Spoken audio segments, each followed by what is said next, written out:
आचार्य शांति सागर आदि सागर महाविभूति विमल सागर संगति सागर गुरुदेव की जय।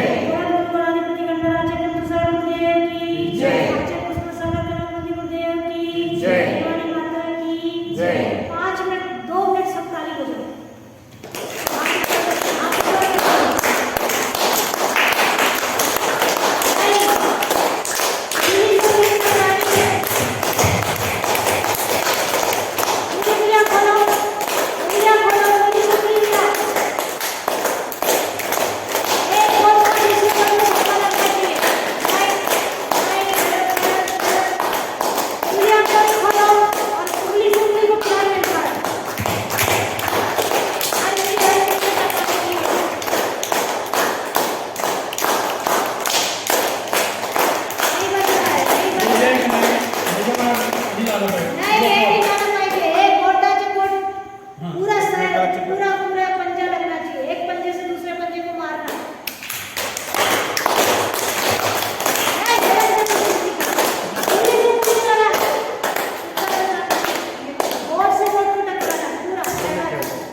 और किसी को नहीं मारना, अपने हाथ को ही मारना है सुबह सुबह, तो किसी को गुस्सा और बीमारियां दूर हो जाएगी, है ना। चलिए, भोजने वमने स्नाने, बोलो कल वाला श्लोक। भोजने वमने स्नाने मैथुने मनमोहनमोचनम सामायिके जिनार्चाय नियते मौन सप्तकम। अब आज से आपको नियम है, भोजन करते समय क्या करोगे? मौन लोगे कि नहीं लोगे? लोगे? भोजन करते समय मौन। ऐसा नियम लेना है कि बहुत जरूरी होगा तो बोलेंगे, नहीं तो नहीं बोलेंगे। पटर पटर बातें मत करना, है ना। दूसरा, वांति करते समय, जब आपको वांति हो रही तब नहीं बोलना।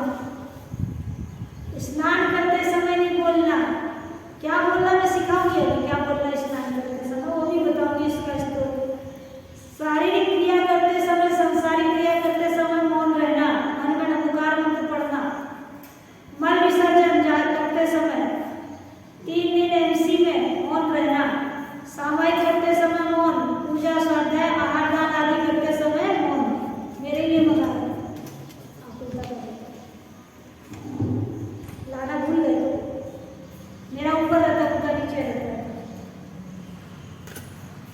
तो क्या करना है? 7 स्थानों में मौन रखेंगे आप लोग, कोशिश करें ना, प्रैक्टिस नेक्स्ट में परफेक्ट।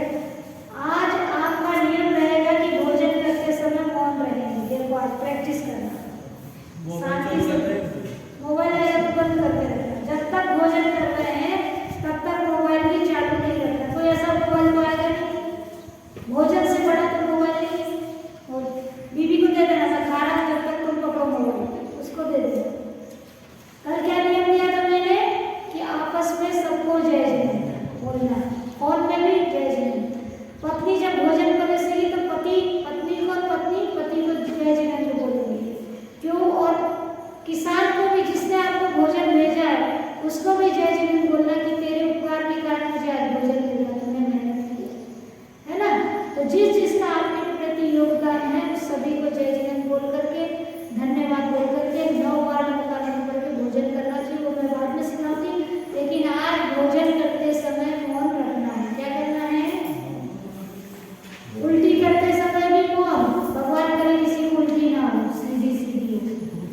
स्नान करते समय मौन, ब्रह्मचर्य के समय मौन, ब्रह्मचर्य के समय, ब्रह्मचर्य आ जाए, संसारिक क्रिया के समय, शौच जाते समय मौन। कोई लोग पेपर पढ़ते हैं शौचालय में जाके, पढ़ते हैं? पढ़ते बहुत बड़ा पाप। फौरन में पढ़ते, अभी इधर नहीं पढ़ते। मोबाइल लेते मोबाइल नहीं, बहुत बड़ा पाप है। प्रॉब्लम रहता है, एक ही घंटा फौरन में होता है वो, इधर नहीं होता। यहाँ भी है, एक साधु करता था, यहाँ भी कम लोग हैं। तो इन 7 स्थानों में मौन रखना चाहिए। उसका धार्मिक कारण मैं आपको शायद बता रही थी। कौन सा बता रही थी बताओ? धार्मिक ना, धार्मिक कारण क्यों मौन रखना चाहिए। अपन ने बोल दिया 7 स्थान में मौन रखना क्यों रखना चाहिए, तो उसका धार्मिक कारण शायद मैंने आपको क्या लिखा है बताइए, मैं भूल गई, क्योंकि मैं इसमें पॉइंट देखती सिर्फ मन से लिखाती हूँ, इसमें सिर्फ पॉइंट देखती हूँ, पहले जब कभी पढ़ाया होगा तो।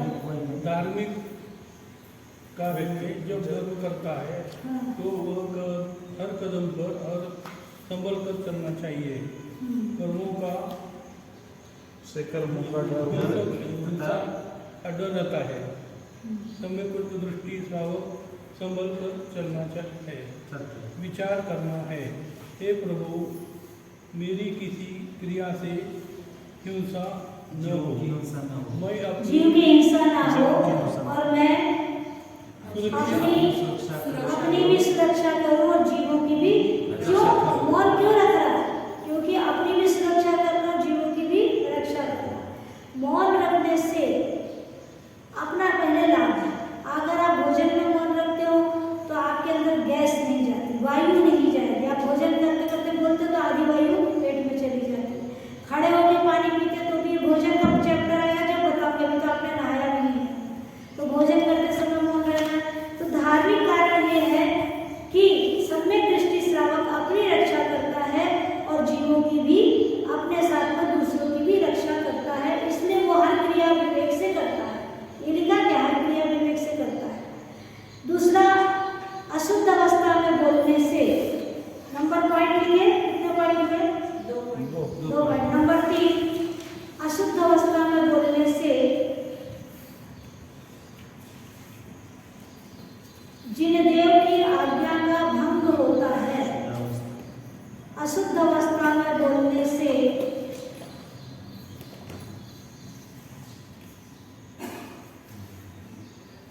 जिनेंद्र देव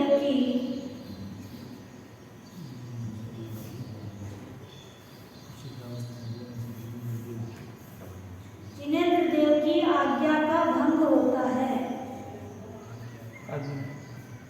आज्ञा मराठी में अच्छा बोलता है, लोग आज्ञा बोलते हैं, हमारी गलती। आज्ञा को बोलना नहीं आता, श सा या 2-3 चीज हमारी बोली आज्ञा का भंग होता है, जिससे सम्यक दर्शन प्राप्त नहीं होता। आप लोग अपने काम में लग जाओ, हमारी क्लास चलेगी, आप अपना काम करो। है सम्यक दर्शन की प्राप्ति नहीं होती है। नंबर 3, कौन सा 4 पॉइंट, कौन सा पॉइंट आया? नंबर 4,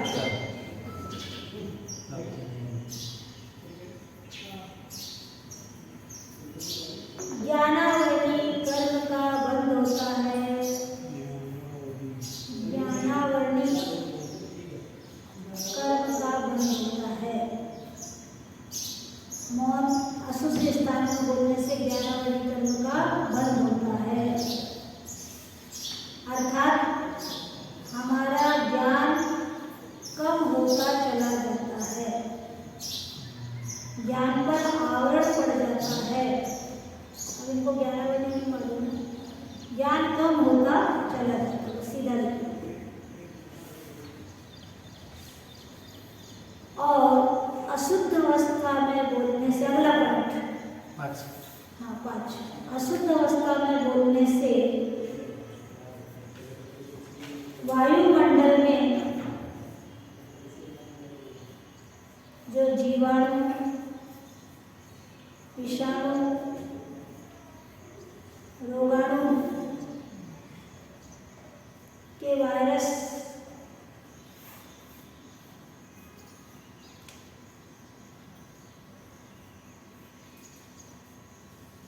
होते हैं,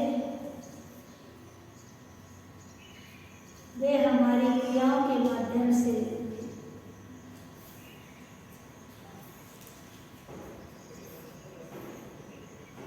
बोलने पर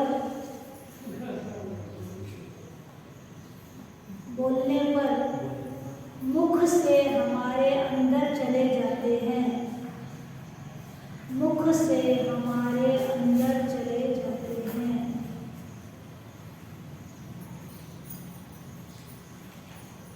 जिससे शरीर में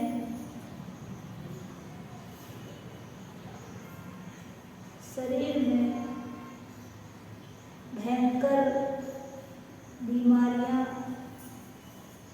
संक्रमण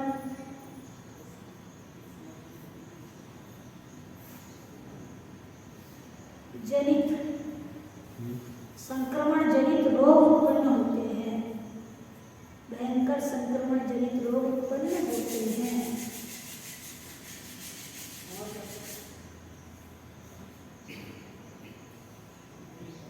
अगला पॉइंट कितना हुआ?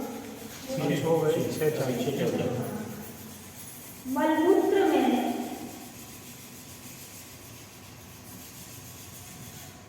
जो जीवाणु होते हैं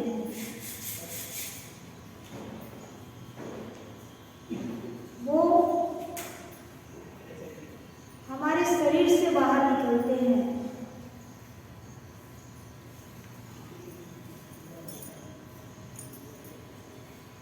और हमारे शरीर की ओर उल्टे चलते हैं।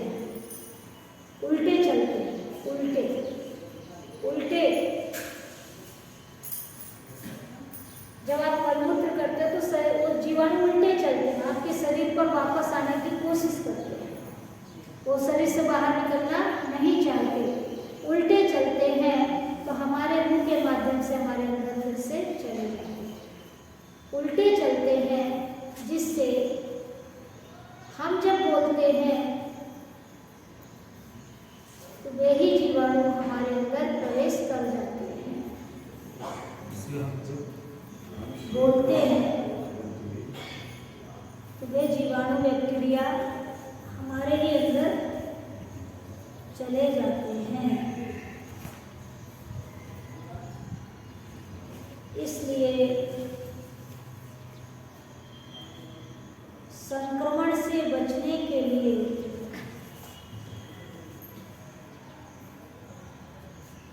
और जीवों का रक्षण करने के लिए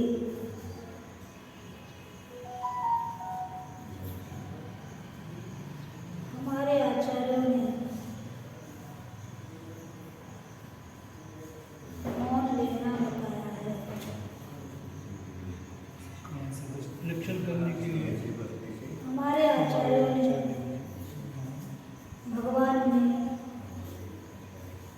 भगवान ने बताया है। तो कौन बता रहे हैं अपने को? महावीर भगवान। कहाँ बता रहे हैं? वर्धन भगवान के सामने में, वर्धन भगवान के द्वारा आचार्य ने मौन लेना बताया है। मौन लेने का ये हुआ धार्मिक कारण। अब लिखो वैज्ञानिक कारण।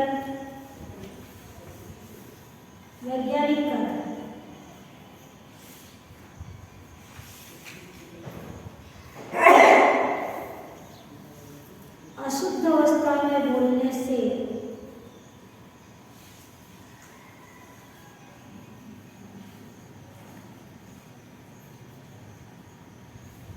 हमारा मन विक्षिप्त रहता है।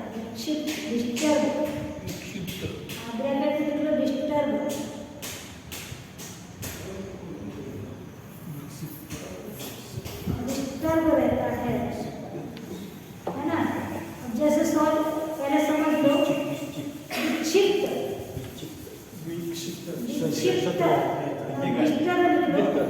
विक्षिप्त माने डिस्टर्ब,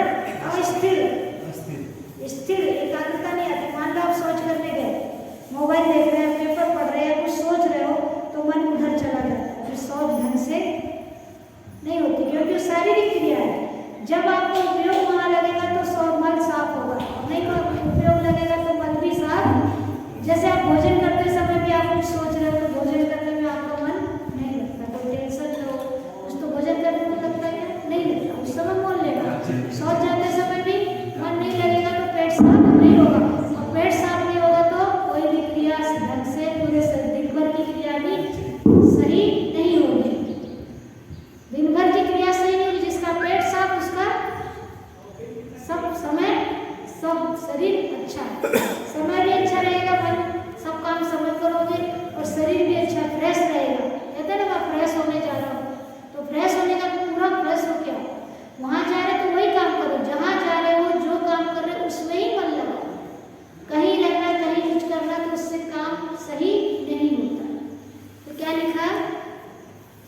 मन डिस्टर्ब या विक्षिप्त रहता है, जिससे हाँ? विक्षिप्त बोले तो एक स्वभाव है विक्षिप्त, मतलब ये ऐसा विक्षिप्त एकाग्रता नहीं विचलित होना चाहिए। एकाग्रता नहीं होती। विक्षिप्त माने डिस्टर्ब, हाँ डिस्टर्ब। ये थोड़ा विक्षिप्त स्वभाव का ऐसा होता है, विक्षिप्त अलग रहता है, विचलित अलग रहता और महाराष्ट्र में मराठी कुछ अलग है, वो ये विचलित होना चाहिए। विचलित मध्ये विक्षिप्त म्हणजे हिंदीमध्ये विक्षिप्त म्हणजे विचलित विचलित करतो. ये एक शब्द है। विक्षिप्त म्हणजे वेगळं आहे, आपल्या दृष्टीने वेगळं आहे. तुम्हारे मराठी में विचलित होता है. विचलित तुम्हारे मराठी में विचलित कर लो, हम लोग विचलित विचलित माने डिस्टर्ब, उसका मन एकाग्र नहीं है, अस्थिर अस्थिर को अस्थिर। विचलित ही बोला जाता है। विक्षिप्त ज्यादा लिटरेचर में गए हम, विक्षिप्त कठिन शब्द है, अर्थ वही है, अर्थ वही है, विक्षिप्त का अर्थ वही है, विचलित का अर्थ वही है, अस्थिर का वही है। विक्षिप्त ज्यादा लिटरेचर वर्ड है, ज्यादा कठिन है, इसलिए आपको ज्यादा स्टैंडर्ड वाली भाषा होती है। चलिए क्या लिखा, मन डिस्टर्ब होता है, जिससे हमारी शारीरिक क्रियाएं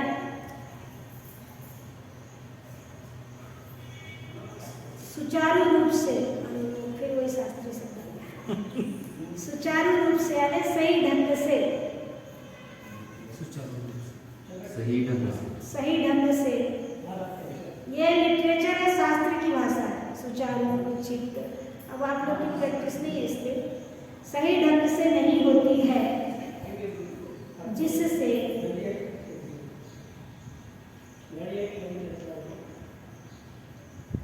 मन, शरीर,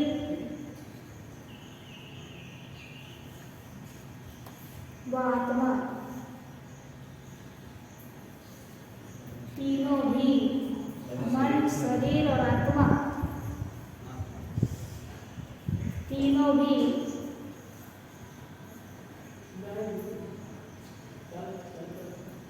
अपने उद्योग, अपने काम को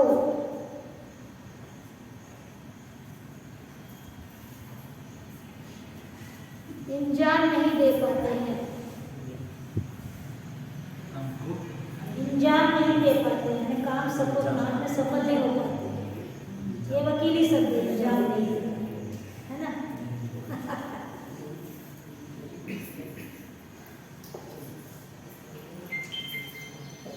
इसलिए वैज्ञानिकों ने भी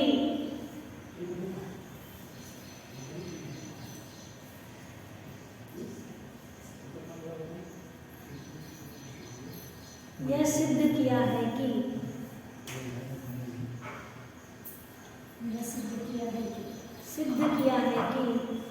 हमें 7 स्थानों में मौन रहना चाहिए। 7 स्थानों में मौन रहना चाहिए, और वैज्ञानिकों से बड़े हमारे अनंत भगवान ने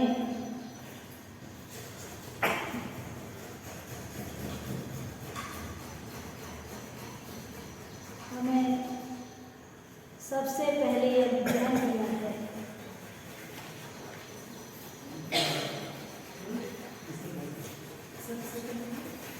सबसे पहले यह विज्ञान दिया है, विशिष्ट ज्ञान, विज्ञान में विशिष्ट।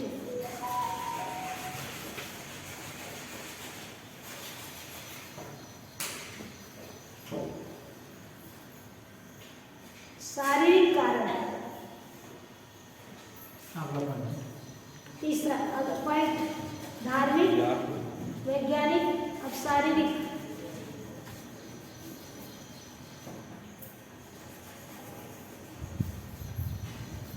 इन 7 अवस्थाओं में बोलने से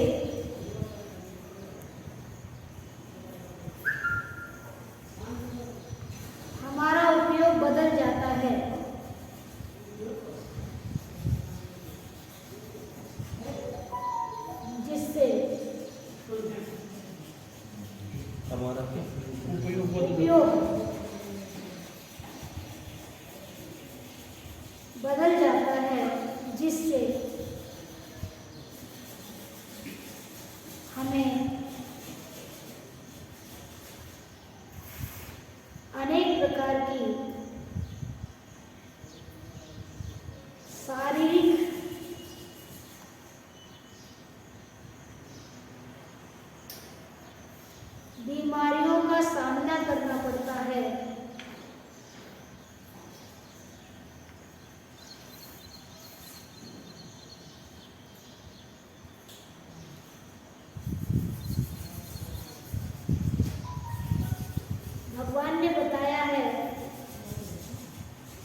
माध्यम खलु धर्म साधनम।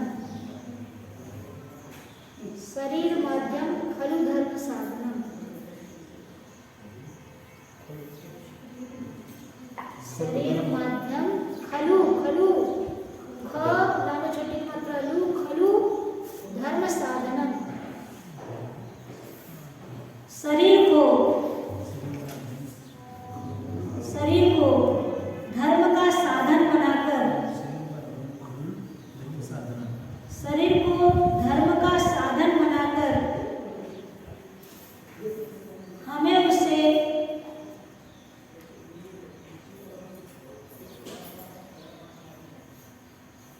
आत्मा को सुखी बनाने के लिए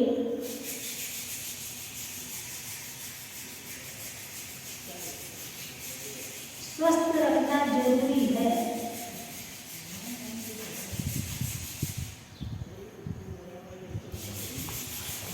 उसे सुखी रखना जरूरी है।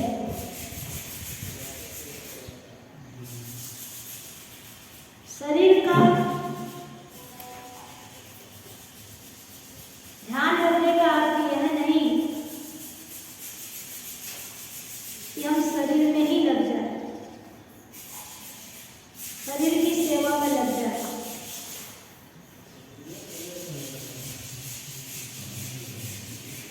बल्कि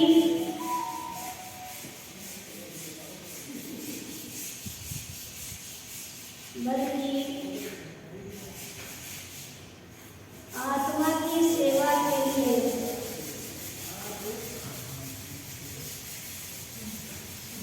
शरीर का ध्यान रखना जरूरी है।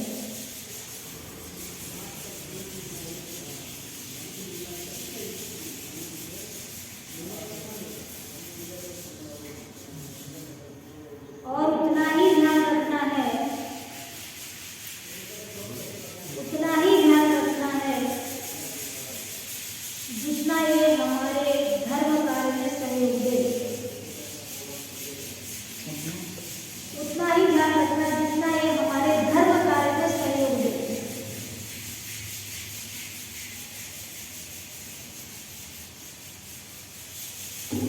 समझ लें बात क्लियर। ऐसा है, आचार्यों ने 7 स्थानों में जो मौन रखने बताया उसका धार्मिक कारण समझ में आ गया, वैज्ञानिक कारण समझ में आ गया। शारीरिक कारण ये है कि हमारा शरीर हमारे अंदर में रहना चाहिए। अभी क्या है? अभी हमारा शरीर क्या है? हमारे अंदर में है क्या? नहीं।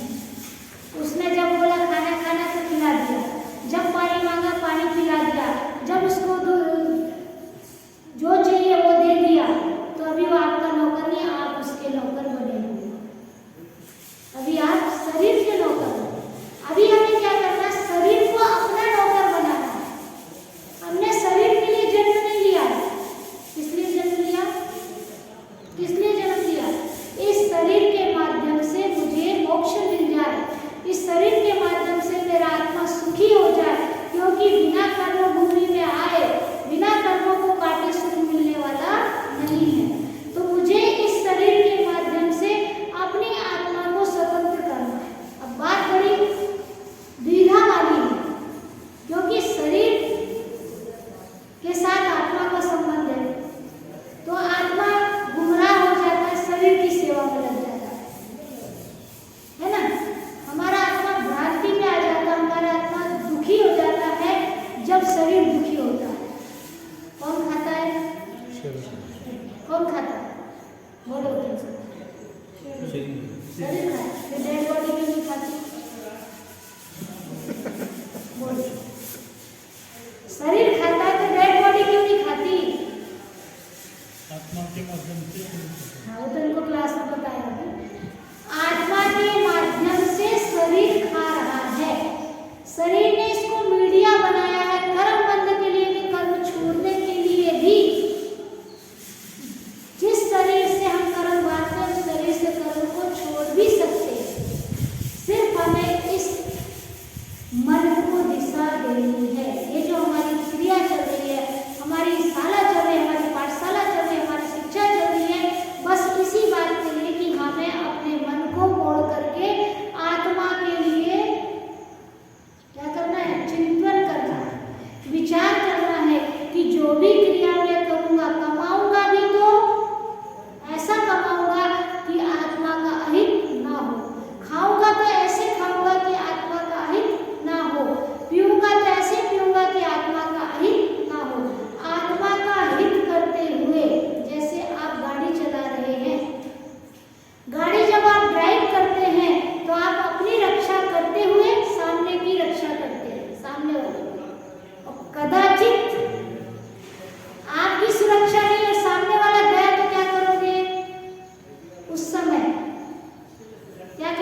स्थानों में मौन क्यों रखा जाता है। कल आप पढ़ेंगे कि शौच जाते समय किन किन बातों की और सावधानियां रखी जाती है। आचार्य ने क्या क्या बतलाया है जरा देखो तो। 16 श्राप का 4 में से थोड़ा थोड़ा हम छांट कर लाए हैं। उसमें से शौच जाते समय और क्या सावधानी रखना है। पहली सावधानी मौन रखना, दूसरी और क्या रखना है कल के चैप्टर में अपन पढ़ेंगे। तो आज हमने जो पढ़ा है उसे अपने फॉलो करें, अपने जीवन में अपनाएं। लिख कर रखने से फायदा नहीं होगा। प्रैक्टिकल करें और प्रैक्टिकल के माध्यम से प्रैक्टिस करें और प्रैक्टिस के माध्यम से परफेक्ट बने। इसी भावना के साथ बोले महावीर भगवान की जय।